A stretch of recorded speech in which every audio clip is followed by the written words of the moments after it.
हम बहुत सारी जगह पर ना नहीं कहते और सारी ज़िंदगी हम ये सोचते रहते हैं और अपने आप को कोसते रहते हैं कि अगर हम ना कह देते तो आज ये दिन देखना ना पड़ता। और ये ना हम अपने रख रखाव की वजह से किसी प्रेशर में आकर, दोस्ती यारी में हम अक्सर उन चीज़ों में कमिटमेंट कर लेते हैं जिसकी वजह से हमारे अपना जो पर्सनल रिलेशंस हैं, अपने पर्सनल वर्क हैं, अपनी हेल्थ है या अपने इम्पोर्टेंट टास्क है, असाइनमेंट्स है, वो बैक पे चली जाती है and it is sort of time waste. Result इसका हमें बाद में मिलता है। अब सवाल ये है कि ये क्यों इम्पोर्टेंट है कि हमें सही वक्त पे ना कह देनी चाहिए रेदर देन हम उसको बाद में जाकर जब वक्त नहीं है या सही वक्त के ऊपर हम अपने आप को प्रेशर फील करें या अपना जो इम्पोर्टेंट टास्क है उससे हट जाए। लेकिन समझने की ये ज़रूरत है कि why the know is so important in our life और it is very crucial skill. आसानी से ये चीज़ नहीं आती, इट विल टेक टाइम और ये प्रोसेस का पार्ट है, इसको समझना चाहिए। लेकिन सबसे पहले ये समझना चाहिए कि ना कहना क्यों इम्पोर्टेंट है। पहली बात यह कि ये आपकी टाइम और एनर्जी दोनों को सेव करती है और आप अननेसेसरी तौर पर किसी भी गैर ज़रूरी काम में इन्वॉल्व नहीं होते और इससे लोगों को ये तासुर जाता है कि you are not a free person and you have something in your life to it. और अगर कोई नाराज़ होता है होने दें, it may be a temporary तौर पर वो नाराज़ होगा लेकिन वापस वो आ जाएगा because someday he or she will realize that कि yes उसकी अपनी एक रिस्पॉन्सिबिलिटीज़ है, अपने उसके असाइन टास्क है जो उसने करने हैं। हाँ, आप फ्री हैं, आप अवेलेबल हैं, आपका कोई पेंडिंग टास्क नहीं है, आप भी ज़रूर अपनी कमिटमेंट करें, ज़रूर उनके साथ जाएं। लेकिन जब आपके टास्क पेंडिंग हो, असाइनमेंट्स पेंडिंग हो तो हर एक को हाँ कहना काफ़ी प्रॉब्लमेटिक हो सकता है। सेकेंडली, जब आप किसी को ना कहते हो तो ये आपका एक इमेज क्रिएट कर रहा होता है। वो इमेज आपका लॉन्गर टर्म है, it is sort of your reputation कि लोग with the passage of time ये जान लेंगे कि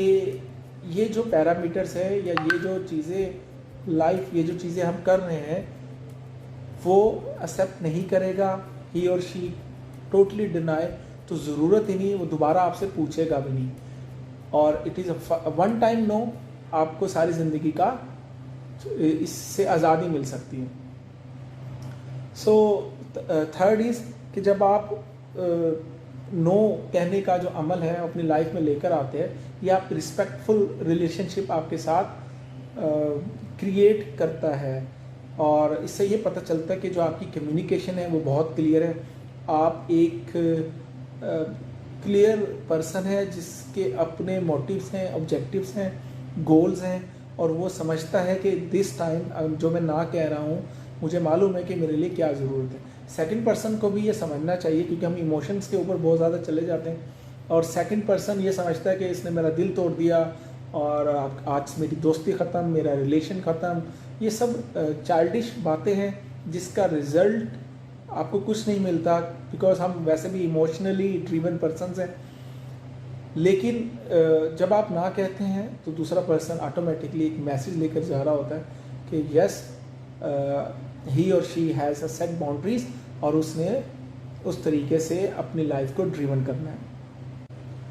और ये आपको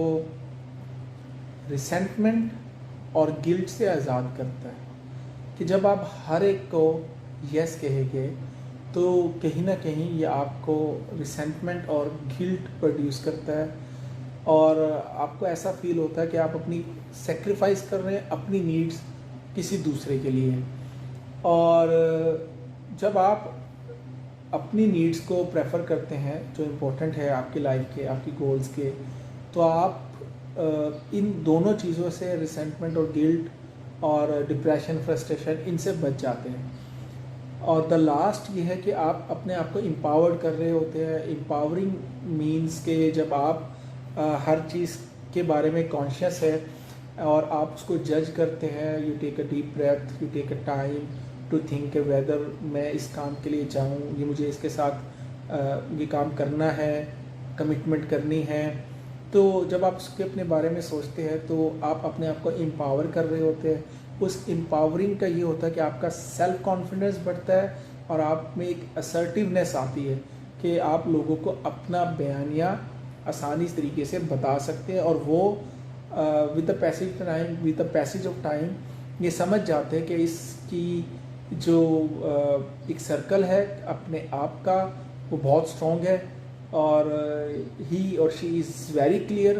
अबाउट के क्या उसकी लाइफ में इम्पोर्टेंट है और क्या नहीं। So it is a very important skill जो हमें वक्त के साथ सीखना चाहिए और प्रैक्टिस करते रहना चाहिए, और खुदारा अपने आप को इमोशनल ट्रैप्स से बचाना चाहिए, क्योंकि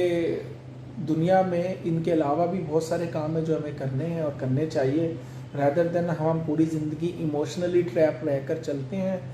और हम बहुत अच्छे रिलेशन खो देते हैं बिकॉज ऑफ दिस इमोशंस की वजह से। तो मेरी रिक्वेस्ट ये है कि सबसे पहले अपने आप के वर्क को प्रायोरिटाइज़ करें और अपने पेंडिंग टास्क कंप्लीट करें, और जब आपके पास फ्री टाइम है और आप समझते हैं कि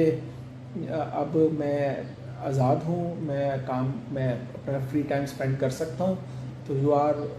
फ्री टू गो। आप इंजॉय करें, life is there for you, और खुश रहें, हंसते खेलते रहें, दूसरों की मदद करें और पॉजिटिव रहें। अल्लाह हाफिज़, टेक केयर।